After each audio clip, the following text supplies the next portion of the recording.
Hi, Joseph. How you doing? So I've got your presentation up, and I want to talk about a couple of things. Not only with the presentation, but also I want to get this thing pushed over. You're so close, but we just have a couple of things to do to get this to the point of excellence that I think that you are looking for. Let's take a look at the cover. Looks great.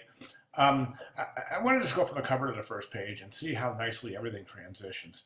This doesn't move, nothing moves. We go from here to here, and you've set up this typographic area, which personally I think is too close to the banner area. I would move that down. I think that type is a little too big. And the contrast of the white on the yellow is such that it's just really super difficult to read. I'm going from page 2 to page 3. That's where your typography starts to get a little wacky.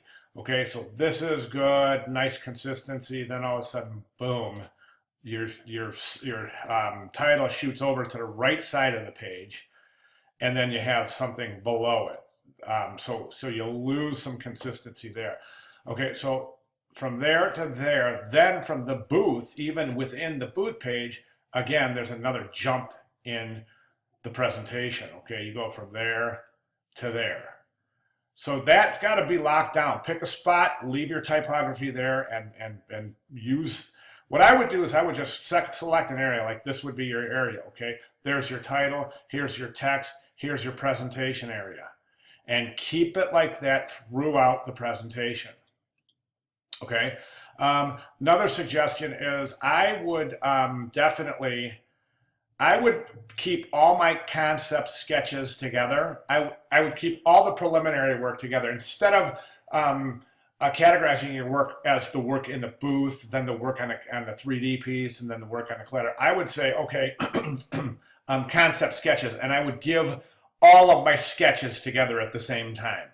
Then I would move on to a presentation, and then I would show all of those at the same time. Do you see what I'm saying?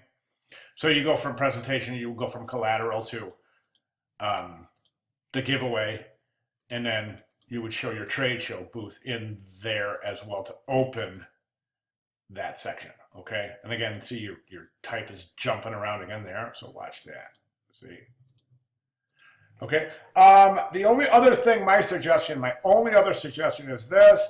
This piece hasn't changed at all in several weeks, so you know, technically, this should have come a little further than it is. You know, I suggest there's a lot of different things you can do. You can a couple of really quick techniques to get that to look like it's been embroidered into the washcloth, and you can get close-ups too. There's some wonderful Photoshop tutorials. You might want to try that and get some different angles of that because this just hasn't changed. I mean, this has been the same giveaway now for three weeks, I think. So, I mean, it's a great idea, but let's just try to work some of that. Then the only thing I want you to think about is, well, there's two things I want you to think about. Your materials lists, proving sustainability by showing your research citations. I'm going to leave this list here with you, and this is compliments or courtesy of one of your fellow students. And this is what their materials list look like, and this would be considered absolute A+ work as far as materials. I want you to take a look at that and see how you can incorporate that kind of research into your final presentation too, just to show the materials a little bit more sustainably and prove them with your research citations, okay? Other than that, at the last page, you should have your credits. All of your images need to be credited. Well, you didn't use any images. Is that your work? If that's your work, credit yourself. If not, let's get a credit on there. This right here, that image, these images in your collateral piece, you have to get those credited. And then the washcloth image, you need credit for that, okay? Other than that, I mean, you're solid, good job. And if you have any questions, please get with me. Thanks, Joseph. Good job.